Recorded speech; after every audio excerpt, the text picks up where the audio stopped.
LinkedIn lead gen, God, it used to suck. It used to suck so hard, and it was super expensive. And, you'd spend thousands of dollars, you'd get a couple of really crap leads, clients would be unhappy, we'd be unhappy, we never would recommend it.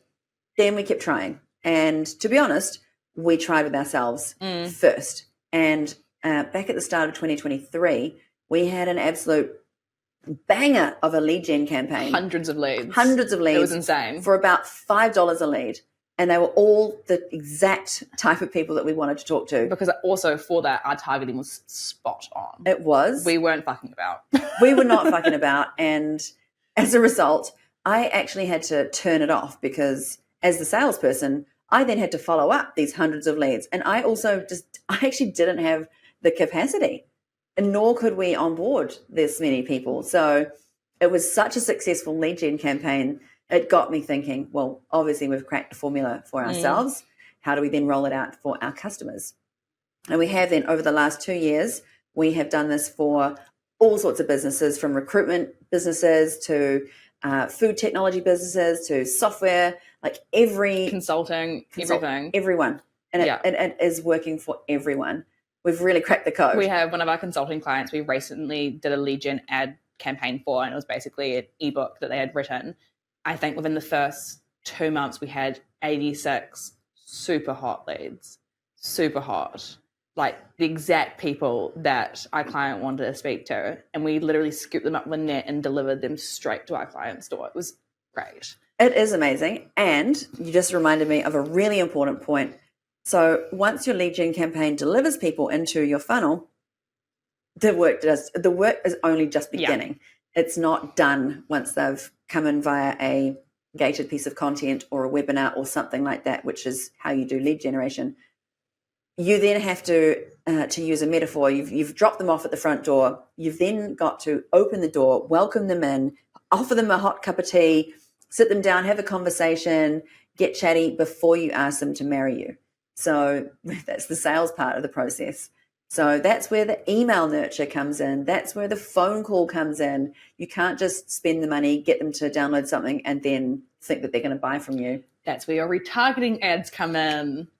Yep, exactly. So for all these reasons, we've kind of cracked the code for what works. Let's talk about the stuff that actually gets them in to what gets people to give up their contact details. It's all about value. You basically want to hand over, it's an exchange, right? They're giving you something, you also need to give them something. So you look at your business and you go, cool, how can we offer value to our prospects? That could be an ebook, that could be a one page, that could be a webinar. What is going to have the most value for these people to give over their email, phone number, first name, last name? And so it's an exchange. We just need to basically find something that's going to really be attractive to them, create it, and then put it out to the world. Agreed. And I know it's really easy to do things like use ChatGPT to create a whole ebook or a white paper or something like that. But I would caution against that, because literally you are asking someone to give you their contact details. A lot of respect needs to happen in this exchange of value. You can't promise the world to someone, like promise them some awesome, super insightful guide or something, and then deliver a really crappy pamphlet. You actually need to follow through on your promise, because that prospect is judging you by what you've given them. Don't want to disappoint them.